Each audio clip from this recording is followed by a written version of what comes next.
The ultimate life form is officially back. With the release of Sonic X Shadow Generations and Sonic Movie 3 happening in a few months, I thought it would be interesting to rank all the levels Shadow has been in throughout the history of the series. Some ground rules before we begin. 1. Shadow must be playable on a level for it to be considered, so no Tropical Coast from 06. 2. I will not be taking the Project 06 versions of the Sonic 06 levels into account, as that is a fan project and not an official Sega product. 3.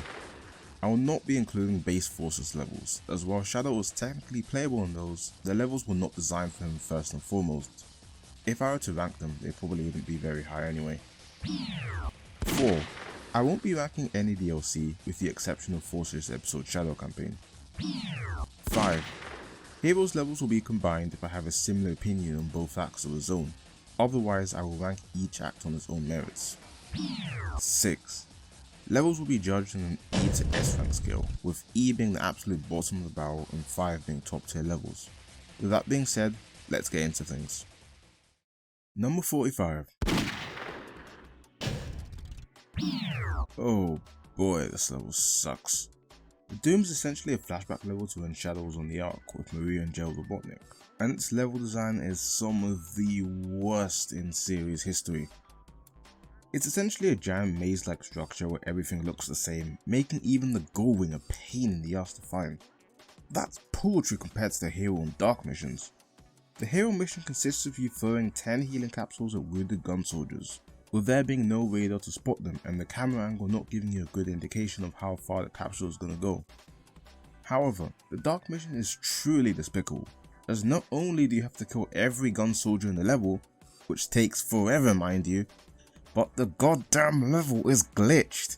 That's right, even if you manage to find every goddamn soldier in this absolute maze of a level, you still can't win because of awful programming. This is the worst level Shadow has ever been through without a shadow of a doubt. 44. To keep it short and simple, this level is essentially a rehash of the Doom, only instead of killing researchers, you must kill a large number of artificial chaos, who are the most annoying enemy type in the game. Every problem I had with the Doom also applies here, with the only improvement being that this level actually functions correctly.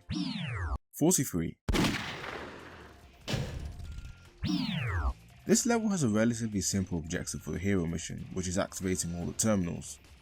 If it were just that and the neutral mission, this might have been a C tier level. However, the real reason this level ranks so low is because of that damn Dark mission, where you must destroy a large amount of bombs on this automated light speed circuit, where you can only change direction at set intervals. This takes forever as the circuit is huge and the camera angle is awful, which leads to this level taking forever to complete. Not a level I'd want to replay. Number 42. The first non-Shadow 05 level on the list, and it's from Sonic Forces. How fitting. Anyway, Eggman's facility is part of the episode Shadow Prequel to Sonic Forces, which gets into Infinite's origin story. The level is actually a prequel to that prequel, as Shadow infiltrates Eggman's base in the Mystic Jungle, and in terms of gameplay, it's not very good unfortunately. The whole level takes place on a water slide with awkward physics and it's only a minute long. Not some unspeakable abomination, but there's really nothing to it, which is why it goes straight into E tier. Number 41. The Ark is a level that has pretty simple objectives. The issue, however, is how the level plays. It's essentially a shooter on rails as you either fly to the gold ring or destroy the 4 defense units floating around. While not disgusting me on the level of Lost Impacts or the Doom, it's still a very boring level that I'd actually never want to replay. Number 40. It pains me to put this level so low, particularly since I really enjoy it in Sonic Story, but this level blows for Shadow, and most of it comes down to terrible design choices. The first big red flag comes near the start, where control switches to Rouge and you're required to find 3 keys. The problem? They don't give you a radar and Rouge is sub-functional as a character. After that, you have the awful hovercraft section where you need to get across a body of water while avoiding the crumbling towers. The camera is terrible during this section as it doesn't give you a good view of the towers, and the towers feel like they crumble whenever the hell they want to. Awfully designed change that is worthy of a place in E tier. 39. The first D-tier level is once again a level from Shadow the Hedgehog, which happens on the Black Comet. Although above the other abominations I've gone over, this level was still something I wouldn't want to replay because it's just so bland. I wish I could say more on this, but there's really nothing more to it, so let's just move on to the next entry in the list. Number 38. This level takes place in the sky, where a gunner trying to evacuate the President get him to safety. You can either choose to shoot down the President with Black Doom's minions, or attempt to stop them by killing a large amount of them. Neither of these missions are particularly fun due to them being slow, cumbersome and tedious. The level design isn't exactly anything to write home about either, which is why it sits near the bottom of D tier. Number 37. Unlike all the previous Shadow levels I've looked at so far, this one doesn't have a get to the goal wing kind of mission. As a result, the level is basically one big cube where you have to look for or destroy a certain amount of shit, and it's so tedious. Unlike the levels below it, it seems to have been designed with that in mind, but it's not a level I'm fond of in any way or would want to replay. 36. The next appearance on the list for Sonic 06 comes in the form of Dusty Desert, as you first go through a hovercraft section which is very easy to fuck up due to the game's miserable coding, and an indoor segment that ain't anything special. Not an awfully designed level, but the mechanics of 06 make it such an uninteresting slog. 35. It's getting harder and harder to explain why certain Shadow the Hedgehog levels on the spot so they are, because a lot of them just blend in with each other. This level, much like many others in Shadow, is bland when doing the neutral mission and becomes tedious when doing the Hero Dark missions. I guess I kinda like the aesthetic a bit more than the other levels, which is why it's higher. I don't know, I can't be bothered to explain it. 34. This is one of many 06 levels that are pretty decently designed. If we were looking at the P06 version of the stage, we'd be looking at a high A tier level due to the mechanics. However, in base 06, this level is an unfulfilling slog due to the janky wall running, awful physics in combat, and sub-functional side characters. For that reason, Flame Gore goes straight into D tier. 33.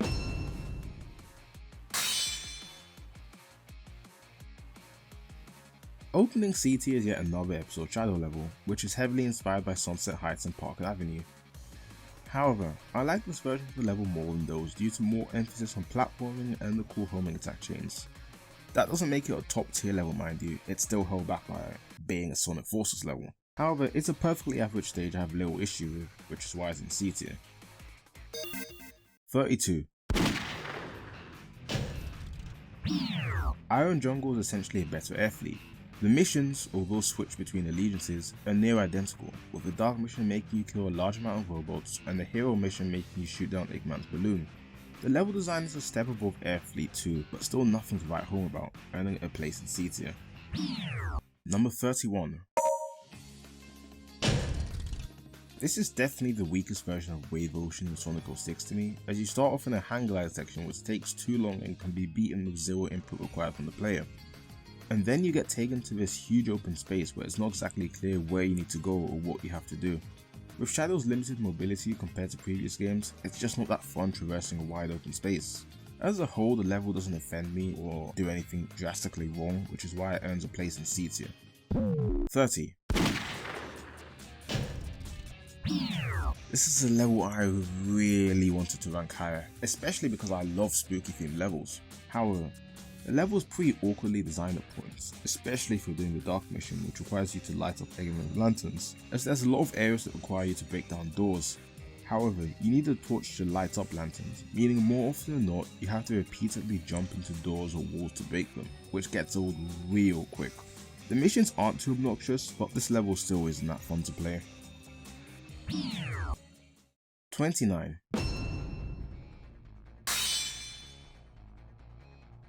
Virtual reality is a 2D side-scrolling switch that Shadow goes through after Infinite creates a false reality with his Phantom Ruby powers to trap him. As a result, there are many of his virtual reality cubes around the level that constantly act as a threat to Shadow, forcing the player to be careful with their jumps. While I still feel this was a huge missed opportunity in terms of location used, like seriously, why is this located in Green Hill? There's so many locations that would have been better if you want to fuck with Shadow mentally. It's possibly the most any level in Episode Shadow tests you, which is why it's the highest ranking Forces level on this list. 28. A fairly standard Shadow level which you get to by aligning with the good guys. It's essentially a big jungle of alien presence that you must get through either by getting to the goal ring or killing a large amount of aliens. Not much to say other than I prefer the aesthetic over this, which is why it's over certain levels. So let's move on to number 27. This is one of the rare times that Shadow the Hedgehog level has mission objectives that are simple, as both missions require you to get to a goal ring. The issue comes with the level design however, as there's a lot of moments during the level where you have to wait for falling platforms, often for long stretches of time. A bit too slow paced for my liking, which is why it isn't ranked higher. Number 26. This level does something really cool and calls back to the location Eggman blew up in Adventure. As a result of that however, the island is nearly uninhabitable with acid pools everywhere and gun mechs instead of humans, which is kind of brilliant to me. Level may be a bit standard and missions are kind of annoying, but the sense of continuity really carries the stage for me when ranking it. Number 25. Unlocks after beating the game 10 times, the last way is one final sprint through the Black Comet as Shadow attempts to stop Black Doom from taking over the world. The main gimmick of the level is that you must build up your Chaos control gauge to advance through certain sections, and it can be fun at times, rightfully earning it a spot in B tier. 24. As many may already know, Heroes is my favourite game in the series. However, this has always been my least favourite level in the game, and that's simply due to the pinball mechanics. They're super wonky, and even with my years of experience playing this game, there's always an element of randomness to these stages I just don't enjoy. However, the level does have a lot of fun platforming sequences and is a visual treat, which more than earns it a place in B tier in my opinion. Number 23. Although many would write off this level as bland and inspired, and I get it given you've got to play this level 10 fucking times in the original game to even get to the final ending, I actually like it quite a bit purely for its setting. Although the level is fairly simple, it's rather striking given that civilization crumbles within minutes of the Black Arms invading Earth, and it's quite a radical change of pace from your average Sonic stage. Not the most inspired in terms of layout, but that atmosphere really carries it, which is why it's in B tier for me. 22. This level's a weird one because on paper, the design is basically a straight line for most of it. However, Shadow being ridiculously quick on the highways makes these sections a blast to go through at high speeds when doing the Dark mission. The hero mission is a bit annoying because you've got to shoot down this jet with insanely beefy health, but other than that, I can rely on this level for a fairly fun time whenever I go back to Shadow 5. 21. Adventure 2 finally makes its debut on this list, and in style might I add. Final Chase is a level Shadow goes through in order to intercept the intruder headed for the Eclipse Cannon, so Sonic, and is therefore set in outer space. Its main gimmick comes in the form of these anti-gravity cylinders which pull you into their gravitational pull.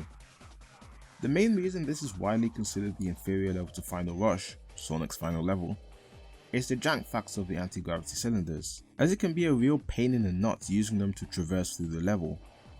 However, this level is still fun in spite of that, which is why it earns a spot at the very top of B tier.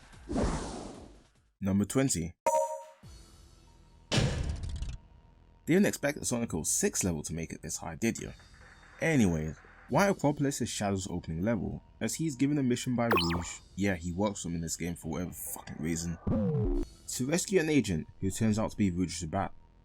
Together, the two must break Eggman's searchlights with a gun buggy so they can escape the area. This is one of the few levels in 06 that doesn't really suffer from the awful mechanics and physics, and hence can be pretty enjoyable. 19. The rail levels in Heroes are ones many people dislike because of the rail grinding mechanics. They can be a bit wonky at times, which leads to a lot of frustrating deaths. However, I've personally never had an issue with them, so I can enjoy the high speed thrills of rail grinding these levels offer. Again, these are levels that depend on how much you enjoy the rail grinding mechanics, so your mileage may vary on these ones. 18. This is the first Heroes level to be judged on its own merit rather than being tied to its other acts. However, I feel like Final Fortress is inferior to the other level in just about every way. There's more annoying enemy types to fight, the sense of vertigo isn't as great, and the locale isn't as iconic. While a downgrade on the other level, however, Final Fortress is still a great final level that challenges you in numerous ways and has multiple paths you can take for a different experience each time you play it. It just doesn't compare to the other level, which we'll see much later on the list. 17. Crisis City is a level set in Silver's post-apocalyptic future, where Shadow gets sent to after confronting Mephiles the Dark in Kingdom Valley. The level plays out mostly like Sonic's version, with the only real difference being no Mach speed section and various usage of Shadow's vehicles. Although there is a lot of automation, I don't mind because it gives 06 a much needed spectacle, which is one thing a lot of Shadow levels sorely lack.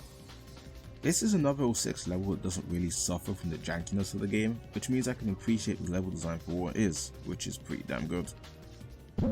16. This is the last of 3 Black Comet levels to appear on this list, and for good reason.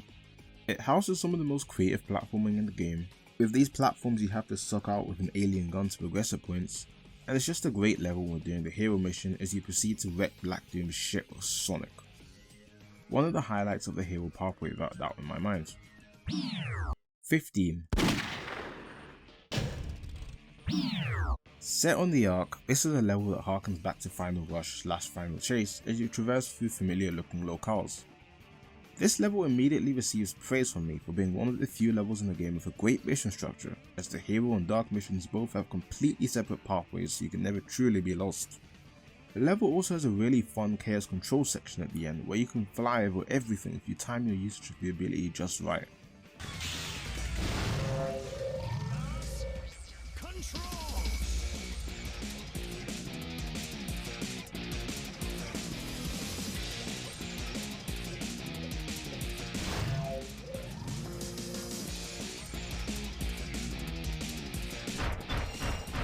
Hey, what's the matter, Shadow? Can't keep up?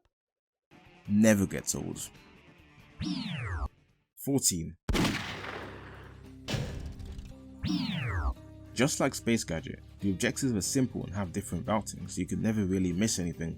The reason this level goes above that one in my opinion is purely due to the amount of opportunities you get to fill up your dark meter, which gives you unlimited ammo and invincibility.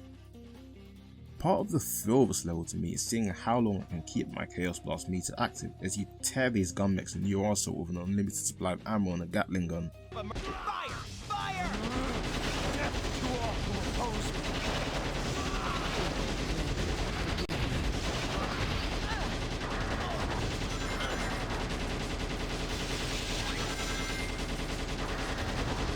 So much fun. 13. Now we're getting to the real good shit. This level is such a visual treat and has some of the most creative level design in Shadow the Hedgehog, as Shadow is running around inside the United Federation mainframe. I don't know how he got there, but whatever. The missions are simple and not easily missable. One of the best stages in Shadow 5 bar none. 12. Set in a luscious jungle with frogs that can summon rain, Frog Forest and Lost Jungle are both levels that take full advantage of the setting, with bouncy fruits, vines that act as ground mules, propeller flowers, and giant killer alligators. Fuck did these guys do to piss off so many wild creatures? There's even a section at the end of Frog Forest where Shadow and friends grind in a world that's growing, which is really dumb thinking about it, but so goddamn cool. Anyway, these levels are great and that's why they're in S tier. 11.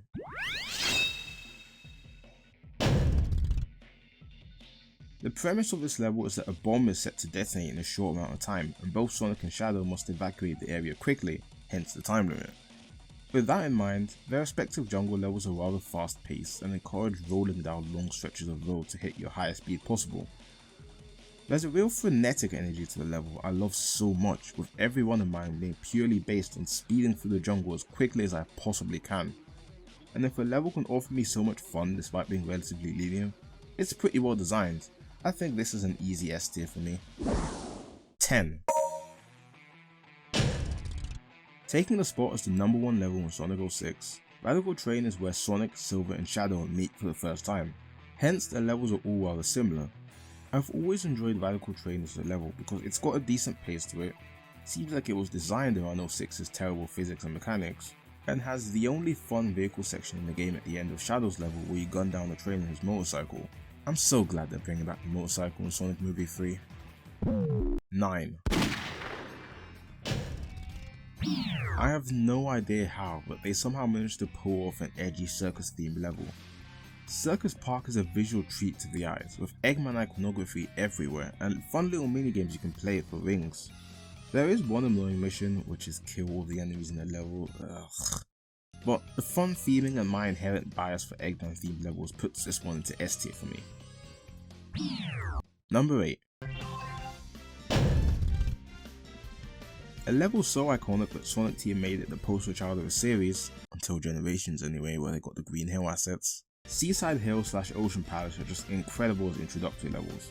They teach you the mechanics of Heroes World, are gorgeous locations, and strike the balance between easy and fun with near perfection. On top of all this though, their soundtracks are insane.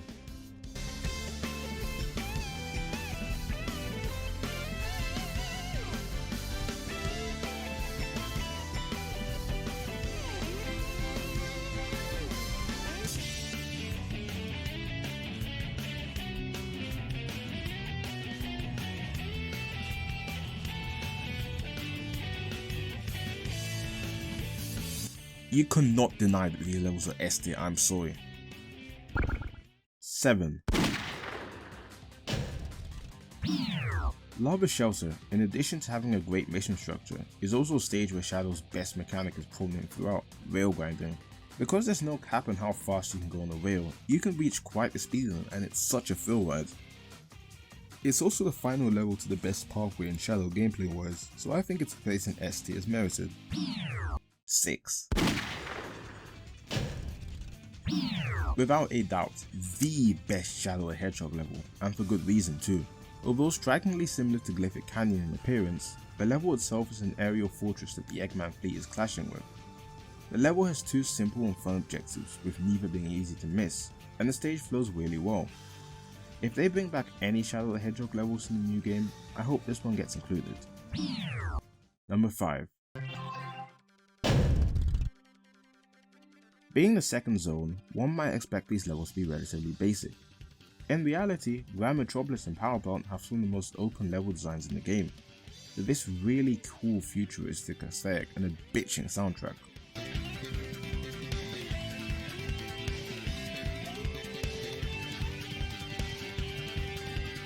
Another level I'd be content with should they decide to bring it out from Shadow Generations.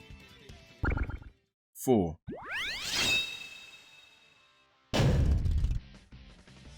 SA2 speed levels have always been known for their style, and Skywell was no exception.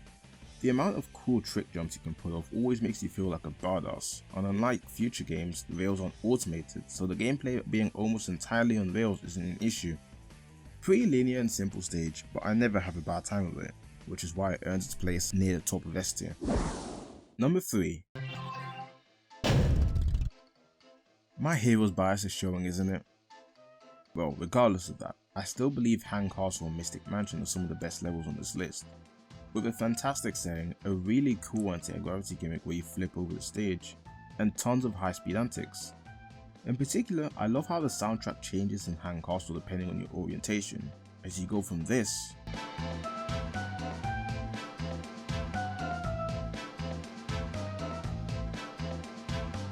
to this.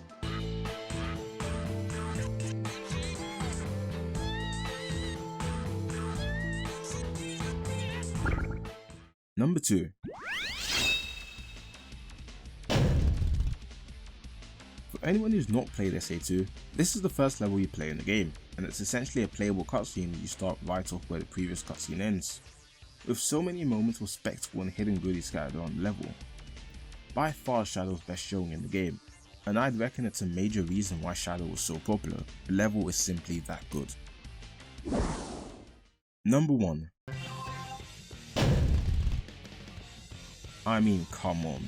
What other level could possibly be number 1? Egg Fleet is the only Heroes level I ranked separately from its Act 2 counterpart, mainly because I believe it's just that much better than Final Fortress. I mean, just look at the way the level opens.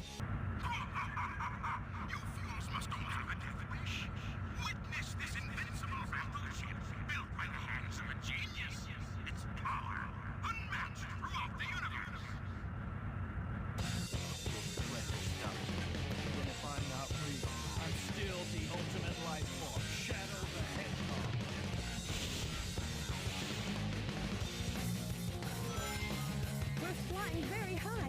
We might even be at the edge of space. Did you say space? The sense of vertical on this level is insane, with multiple pathways at every corner taking advantage of Hero's unique mechanics. The only nitpick I have with Team Dark's version of this level is they don't get the cool outro Team Sonic does, but other than that, a near perfect level worthy of the #1 position. If this doesn't return in Sonic X Shadow Generations, Sega will be hearing from my lawyers. And with that, the ranking of all 45 Shadow levels in series history is complete. Although criminally underutilized, in my opinion anyway, Shadow has gone through some pretty iconic locales, and I can only hope Sonic X Shadow Generations brings back some of the stages I loved.